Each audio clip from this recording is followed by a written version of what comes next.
7 जनवरी 2024 सफला एकादशी के दिन करीब इन 3 गज केसरी योग बन रहे हैं दोस्तों। इन 3 योगों के निर्माण की वजह से इस एकादशी पर भगवान विष्णु और महालक्ष्मी की असीम कृपा बरसने वाली है। और अगर इस दिन आप चुपचाप किसी को बिना बताए धनय से जुड़ा यह अचूक उपाय कर लेते हैं तो आपकी सभी समस्याओं का हल संपूर्ण रूप से हो जाएगा। दोस्तों, एक साल में करीब 24 एकादशी पड़ने वाली एकादशी सभी में सब बड़ी मानी जाती है। इसलिए इस दिन से जुड़ा यह अचूक उपाय आपकी हर परेशानी को हल कर देगा, चाहे वह धन को लेकर हो या सेहत या संतान की प्राप्ति को लेकर। इसलिए दोस्तों, वीडियो को आखिर तक जरूर देखें। और दोस्तों, अगर आप भी अपने जीवन में भगवान श्री हरि विष्णु की कृपा पाना चाहते हैं तो इस वीडियो को लाइक करके कमेंट में जय श्री हरि जय महालक्ष्मी लिखना ना भूले। दोस्तों, हर साल मार्ग मास के शुक्ल पक्ष की एकादशी तिथि को सफला एकादशी मनाई होती है।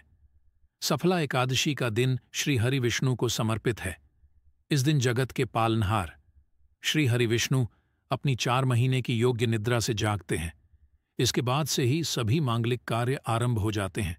इसके अलावा सफला एकादशी भगवान विष्णु को प्रसन्न करने के लिए भी बेहद उत्तम मानी जाती है। इस दिन भगवान को प्रसन्न करने के लिए कुछ लोग व्रत रखते हैं और पूजा करते हैं। इस दिन सच्ची श्रद्धा और भक्तिभाव से भगवान विष्णु की पूजा करने से सभी मनोकामनाएं पूर्ण होती हैं। दोस्तों, एकादशी, देव प्रबोधिनी एकादशी ऐसे अनेक नामों से जाना जाता है। इस दिन सभी मांगलिक कार्य जैसे विवाह, मुंडन, गृह प्रवेश, उपनयन, संस्कार आदि फिर से शुरू हो जाते हैं। इस दिन तुलसी विवाह भी किया जाता है। इस दिन की पूजा आराधना करने से मोक्ष की प्राप्ति होती है और विशेष उपाय करने से जीवन की परेशानियों को दूर किया जा सकता है। परंतु यह सब पाने के लिए शास्त्रों में बताए गए का पालन करना सबसे पहले आवश्यक होता है। इस दिन संभव हो तो पवित्र नदी, सरोवर में नहाए या फिर घर में ही नहाने के लिए पानी में तुलसी के पत्ते या गंगा जल ढालक नहाए। देवोत्थान एकादशी व्रत के दौरान निर्जला या सिर्फ पानी ही व्रत रखना चाहिए। अगर आप बीमार, उम्र दराज या गर्भवती महिला हैं तो इस व्रत के दौरान फलाहार भी कर सकते हैं। इस दिन भगवान विष्णु के मंत्र का जाप करना चाहिए। दशमी तिथि ब्रह्मचर्य का पालन करना चाहिए। जमीन पर चटाई बिछाकर सोना चाहिए। इसके एकादशी के दिन तामसिक आहार जैसे प्याज, लहसुन, मांस, मदिरा, बासी भोजन आदि बिल्कुल ना खाएं। पूरी तरह से सात्विक भोजन करना चाहिए। सफला के दिन चावल नहीं खाने चाहिए। धर्मशास्त्र में कहा गया है कि यह देवताओं को भोजन समझा गया है।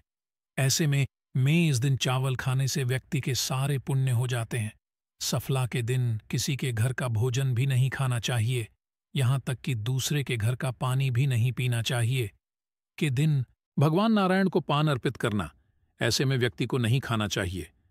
इसके अलावा पर मसूर की दाल, बैंगन खाना वर्जित समझा जाता है। सफला एकादशी के दिन बाल, दाढ़ी, नाखून आदि काटने से बचना चाहिए। दशमी के दिन ही सूर्यास्त के घर में झाड़ू लगा ले। एकादशी के दिन झाड़ू लगाने से परहेज करें, क्योंकि झाड़ू लगाते समय भूलवश जीव मर जाते हैं और इसका पाप लगता है। इस व्रत का संबंध 3 दिनों की दिनचर्या से है। उपवास के दिन से एक दिन पहले दोपहर में भोजन लेने के उपरांत शाम का भोजन रहन नहीं जाता, ताकि सुनिश्चित हो सके कि अगले दिन पेट में कोई अवशिष्ट भोजन ना बचा रहे। एकादशी के दिन उपवास के नियमों का कड़ाई से करना होता है और अगले दिन सूर्योदय के बाद ही उपवास समापन करना होता है। एकादशी तिथि पर तुलसी के पत्ते भी मत छुए, एक दिन पहले ही तोड़कर रख ले। इस दिन तुलसी के पत्ते खाने भी नहीं चाहिए। भगवान श्री हरि के मंत्रों का जितना ज्यादा हो सके उतना जाप करें, भाग्य को मिलेगा और भगवान श्री हरि को। इस दिन पान, सुपारी, लौंग, नारियल, पीले रंग की मिठाई आदि जरूर दें, इससे वे प्रसन्न। इस दिन भगवान विष्णु के मिश्रित दूध से अभिषेक करें, इससे आपकी सभी मनोकामनाएं पूर्ण होती हैं, धन में वृद्धि होती है। एकादशी के दिन भगवान विष्णु को सफेद मिठाई या खीर का भोग लगाए, फिर तुलसी के पत्ते जरूर डालें, इससे आपकी पूजा संपूर्ण होती है। भगवान को नारियल और बादाम विशेष तौर पर प्रिय है, इसलिए भगवान को एक पानी वाला नारियल और थोड़े से बादाम अर्पित कर दें तो आपकी जो है वह पूर्ण हो जाती है, आपके कार्य पूरे हो जाते हैं। परंतु सबसे पहले इस दिन सुबह जल्दी उठकर स्नान करने के बाद घर के मुख्य द्वार पर आम या अशोक के पत्तों का तोरण लगाएं। फिर घर की सफाई करें, भगवान श्री हरि की पूजा करें। दोस्तों, पीपल के पेड़ पर भगवान श्री हरि, विष्णु और महालक्ष्मी का वास समझा जाता है, तो इसमें 1 लोटा जल में थोड़ी सी शक्कर डालकर पीपल की जड़ में अर्पित कर दें। इससे श्री हरि और महालक्ष्मी दोनों का आशीर्वाद मिलेगा और धन की कोई कमी नहीं रहेगी। अगर आप पितृ दोष से पीड़ित हैं, जैसे कि घर की बरकत रुक गई है, घर में क्लेश होते हैं, उदासी छाई रहती है, संतान सुख नहीं मिलता, नौकरी रोजगार में परेशानियां आती हैं, तो हो सकता है कि आपके पितृ आप श्रेष्ठ हैं। ऐसे में पीपल के वृक्ष में 1 लोटा जल में 1 चुटकी काले तिल, 2-4 बूंदे गंगा जल और थोड़ी सी मिश्री डालकर अर्पित कर दे। इस पीपल के नीचे सरसों के तेल का दीपक जरूर जलाएं। आप चाहे तो तेल का दीपक भी जला सकते हैं। इससे पितृदेव सस हो जाते हैं और जीवन की तमाम परेशानियों से आपको मुक्ति दिलाते हैं। तो इस दिन पीपल में जल चढ़ाने से इस शुभ दिन पर आप भगवान विष्णु और महालक्ष्मी के साथ ही पितरों की भी कृपा पा सकते हैं। इस दिन घर के पूजा स्थान पर घी का दीपक जरूर जलाएं। इस दीपक में लाल धागे की या मौली धागे की बात होनी चाहिए। इस दीपक में 1 रख दें और फिर पूजा करें। इस लौंग के जलने से, इसकी खुशबू से घर वातावरण सकारात्मक हो जाता है और भगवान श्री को पीले फल यानी कि केला, गेंदे का फूल आदि अर्पित करें। वही विष्णु जी को चावल अर्पित नहीं किए जाते हैं और अगर करना ही है तो सफ़ेद चावल अर्पित ना करें, उनको हल्दी से रंगा कर अर्पित करें। भगवान श्री हरि के माथे पर तुलसी की मंजरी या तुलसी के 2 पत्ते जरूर अर्पित करें।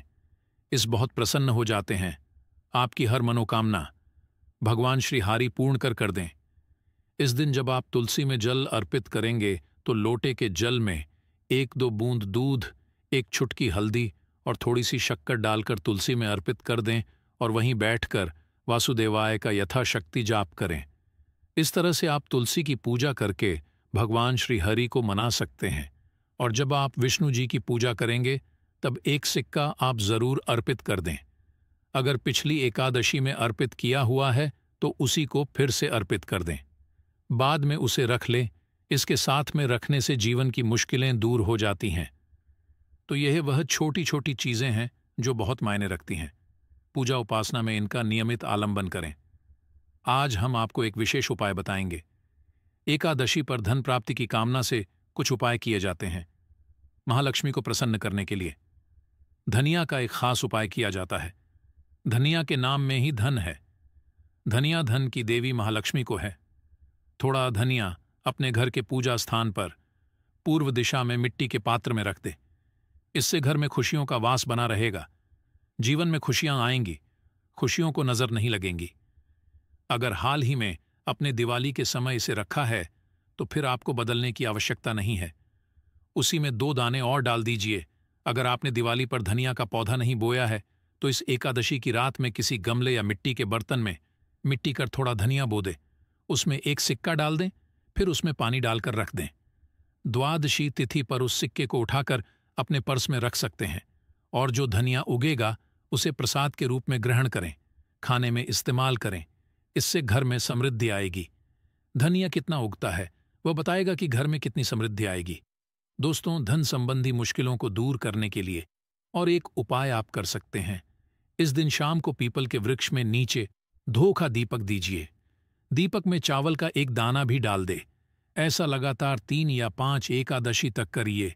धीरे धीरे आपके जीवन से दुख परेशानियां दूर होती चली जाएंगी, खुशहाली आती जाएगी। दोस्तों, बेल वृक्ष में मां लक्ष्मी का वास होता है।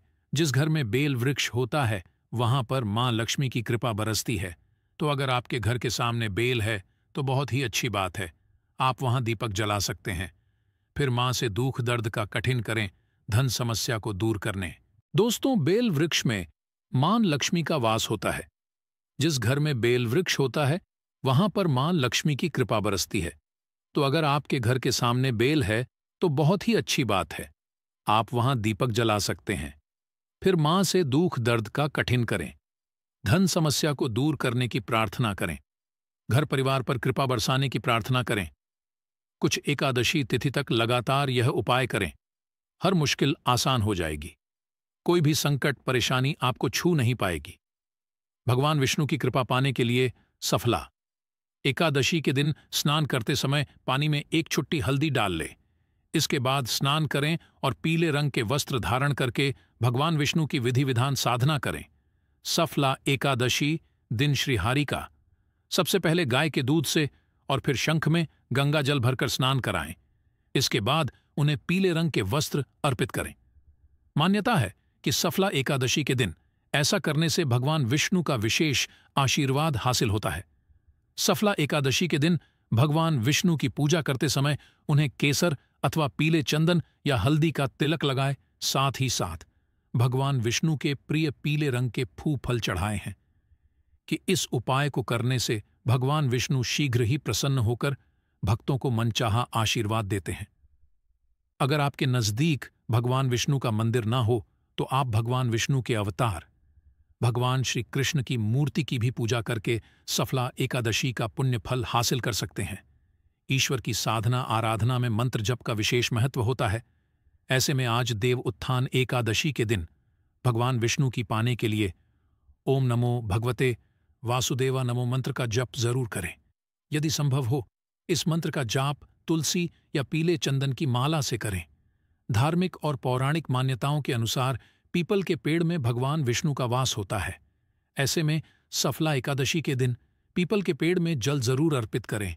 मनोकामना की पूर्ति के लिए इस दिन दूध मिला हुआ जल भी पीपल में चढ़ा सकते हैं। अगर आप सफला एकादशी की पूजा का पूरा फल हासिल करना चाहते हैं तो इस दिन भगवान विष्णु की पूजा में शुद्ध घी का दिया जरूर जलाएं। साथ ही भगवान विष्णु को अर्पित किए जाने वाले प्रसाद में तुलसी के पत्ते जरूर रखे। मान्य थे कि तुलसी भगवान भोग ग्रहण नहीं करते हैं। तो दोस्तों, आपको हमारी वीडियो कैसी लगी हमें कमेंट में जरूर बताइएगा। साथ ही वीडियो को लाइक करके चैनल को जरूर सब्सक्राइब कर लें।